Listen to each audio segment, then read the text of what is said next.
Let's go to the police station.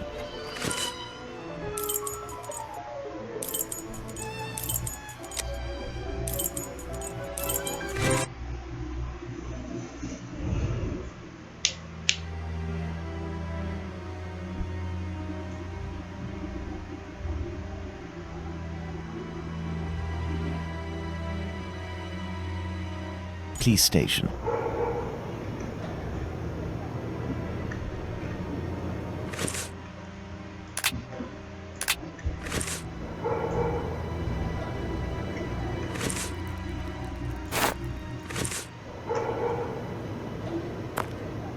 Come, back again, are we?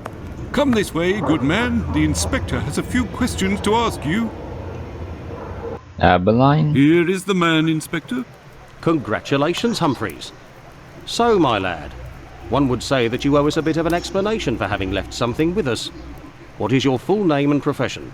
Sherlock Holmes, consulting detective. Well, how about that? Mr. Holmes, can you explain this get-up, your presence in the neighbourhood despite my instructions, as well as this most opportune restitution of jewels? Firstly, I should tell you that not being under your command, I never understood what you said as an order, but rather as advice. I thought I would be wise to follow them to a certain extent. I intended to explain the stolen goods sooner or later. My presence here will allow me to fill you in on a few conclusions that... If it is in regard to the Whitechapel murders, it won't help us much. We have no doubt that we will be revealing the identity of the murderer to the people in the area in a day or two. I'm impressed, Inspector, and I offer you my sincerest congratulations. Nonetheless, you should investigate a certain doctor. Listen, Holmes, let us do our work. You've rid us of a great pain in the rear end by finding those jewels for us. It's weeks of work that you've saved us. But I think you're a little underqualified for a case like that of Jack the Ripper. Until it's over, I demand that you do not set foot in the area. Is that clear? I take note of your advice, Inspector. You mentioned Jack the Ripper. Pardon me, but you know the name of the murderer? Oh, it's from a letter that the Central News Agency sent our way. It was written by the killer. And even if it can't be proven, it must be recognised that the signature is striking. This information is confidential, and I would ask you to keep it to yourself, Holmes. Can I have a little look? Out of mere curiosity, Inspector. Then I shall disappear. In that case, I don't see any objection. Thank you so much.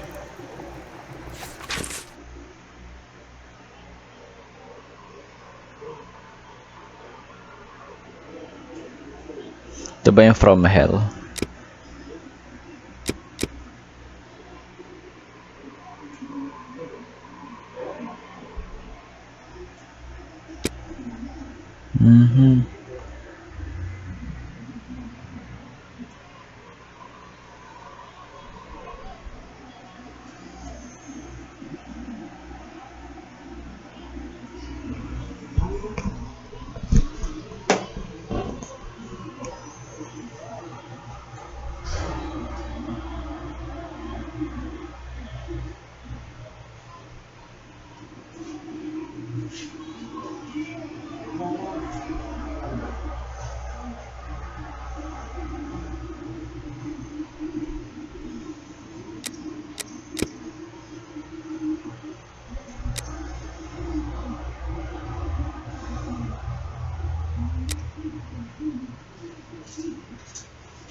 Me? Not up to discovering who Jack the Ripper is? Well, we'll soon find out, won't we, Inspector Abeline? I know who wrote the Dear Boss letter signed Jack the Ripper that Inspector Abeline gave me, and above all, I now know why. This Tom Bulling was inspired by this fantastical character to build a myth out of the Whitechapel killer. Perhaps he would be receptive if I shared my discovery about him and prevent him from accusing Squibbie. I must find him at once. My best bet would be to try my luck at the pub.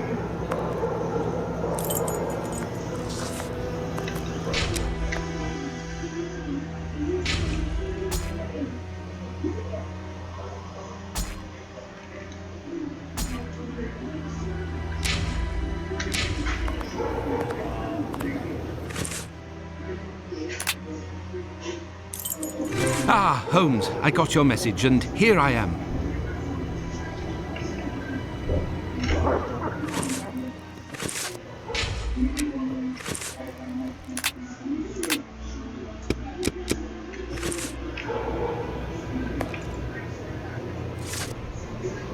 Perfect, Watson. That oaf Bluto is looking for us with evil intentions, and he may be hiding here.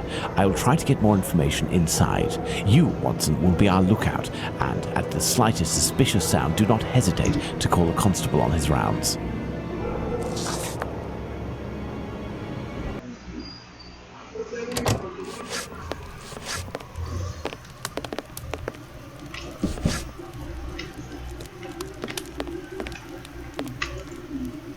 Good evening, Mr. Bulling. We know each other?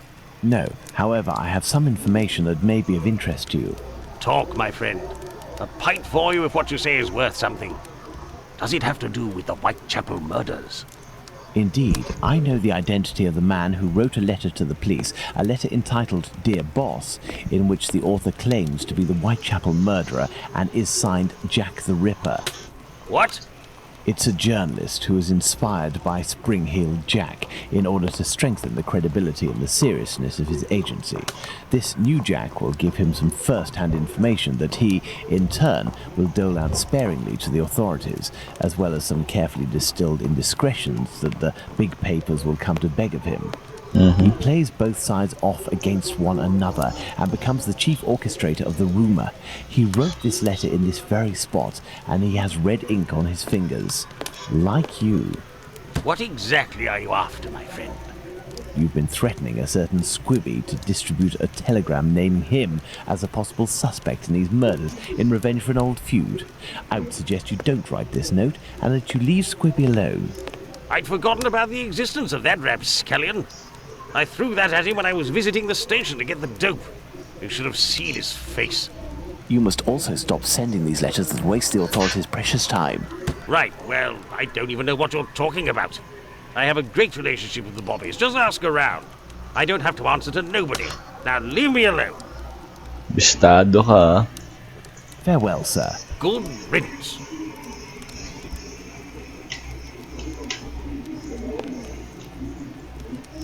Yes, sir. Hey, you wouldn't be the gas man that Bluto's looking for. Don't know him. Hey, you wouldn't be the gas...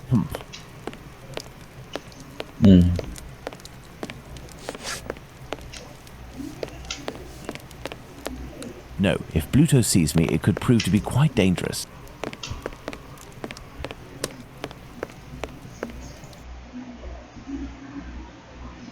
Let's hurry to the police station, Watson. We are close to our goal. Squibbie will be able to reveal what he knows about Tumblety.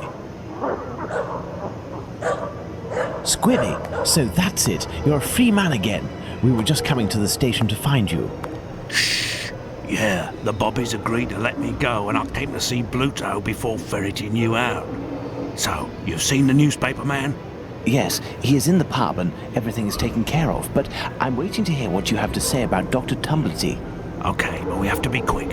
One night, I goes to see Bluto in his hideout that ain't far from the boarding house where this Tumblety bloke has a room. I see him coming in too. He must have been on one real binge. To the point, the Tumblety fella was there, and he smiles at me, all nice like. He tells me he's a great Yankee doctor, but my business interests him. I'm interested, I tell him, but I'm not the type to just jump right in without getting to know a person, see? He invites me around to his room to talk business, just him and me. We empty a bottle or two, and all of a sudden, like, he wants to show me what he's got in this big trunk that he always carts around places. I just about vomited, see? In these jars, just like pickles, you know, there were pieces of meat. And he whispers that it's the lady bits of some old dames. He called them peckybins. I call them love killers, I would. Yuck. After that, he starts to go on about rich folk. They ain't nothing but dogs, and I won't tell you the worst of it. Then he comes all close to me and puts his sweaty hand on my leg. He was one of them types, not me. I don't wait a second before I give him a good thrashing, and I start running and let go of him, and he still wants to see me again, just to talk business. But then I had to do time, so business. Do you know where he can be found? Why, ain't he in his digs? Maybe he got to liking life behind bars too. I heard that in some jobs there's a way to. Thank you for your information, and we'll meet again, my friend. Here is the sum I promised to get you out of London. Ciao, fella. I've just got a little score to settle with Bluto, and I'm heading for the country.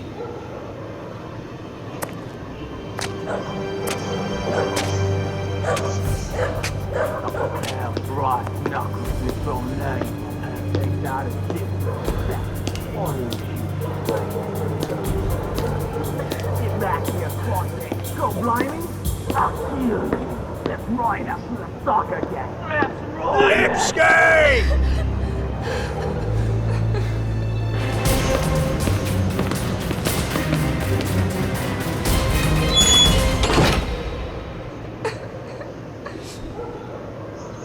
My dear Watson, we must strike while the iron is hot. We have avoided meeting Dr. Tumblety until now. The time has come to do so. Do you have an opinion, Holmes? We must assure ourselves that the factor collector of female organs and a murderer who removes said organs are resident in the same area at the same time is nothing more than coincidence. No, Finley. I thought that you wouldn't bring me back your keys. It's you, Mr. Holmes. Good evening, Dr. Watson. Indeed, it is I again. One of your tenants left without returning his keys? Yes, it's Dr. Tumblety whom we spoke about. Shortly after your last visit here, some constables came and asked me a few questions regarding him. Barely had they left than the doctor came barreling around a street corner and rushed up into his room upstairs. A little while afterwards, while I was tidying, I heard a thud in his room and a rush down the stairs. He left with most of his bags, but without returning his keys. You can go up and see if you wish. The door is still open.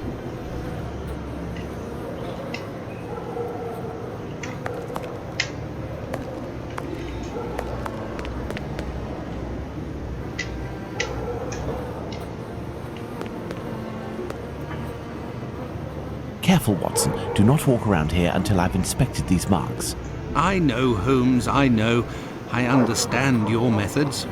And yet, nandiyan ka na sa kabila. Gago ba? You have your rule and magnifying glass. I thought that you had forgotten them, Holmes. I never forget the essentials, my dear Watson. Okay. Right foot, light trails. The man was running. Right foot, light trails. The man was running. Light Right foot, trails. light trails. The man was running.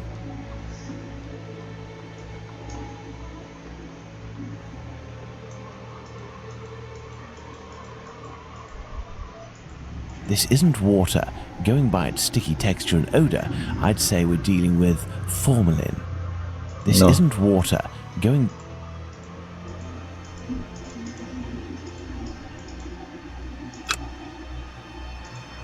Right foot, light...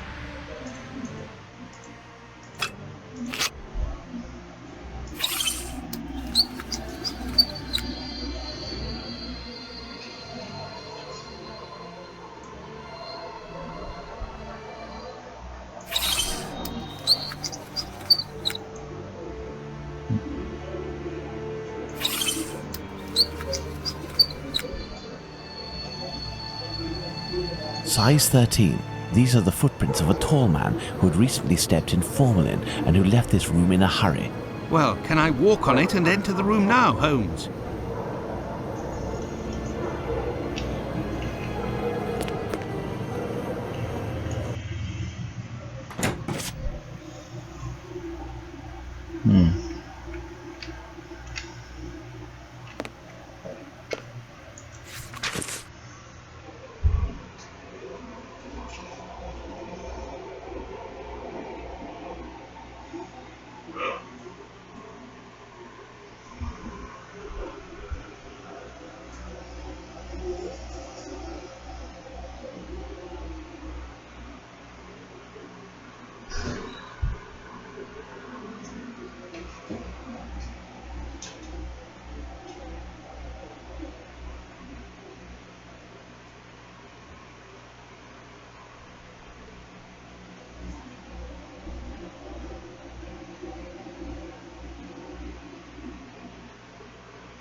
Mm-hmm.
This Dr. Tumblety seems to be attracted to men more than women, that much is clear. So, the doctor has a handgun, and he would use it to restrain young men, perhaps. Mm-hmm. Formalin. There are a few pieces of a large glass jar in this puddle. The man who left the footprints on the ground must have walked in it while fleeing.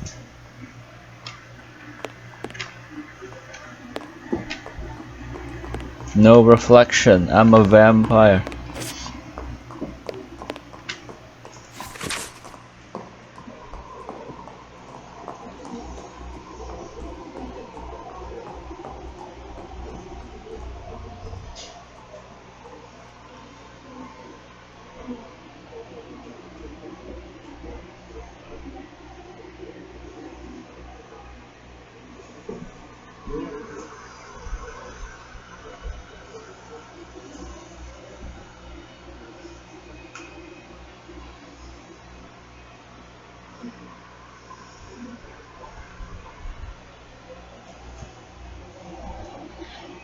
If this letter is addressed to him, it would appear our doctor is a veteran of the American Civil War.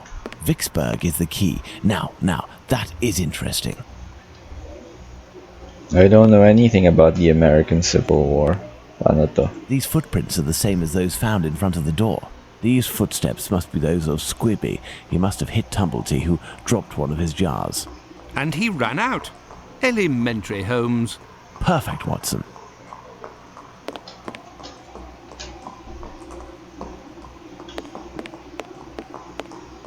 Going by its size, this enormous trunk must be a wardrobe. These brackets are rather unusual. What do you think, Watson? Let's see, Holmes. These are the names of the battles from the American Civil War. Tay tayo dyan to. Let's see. 5 latches, each fitted with a 6-number combination system. Patay tayo dyan. Wala akong alam dito.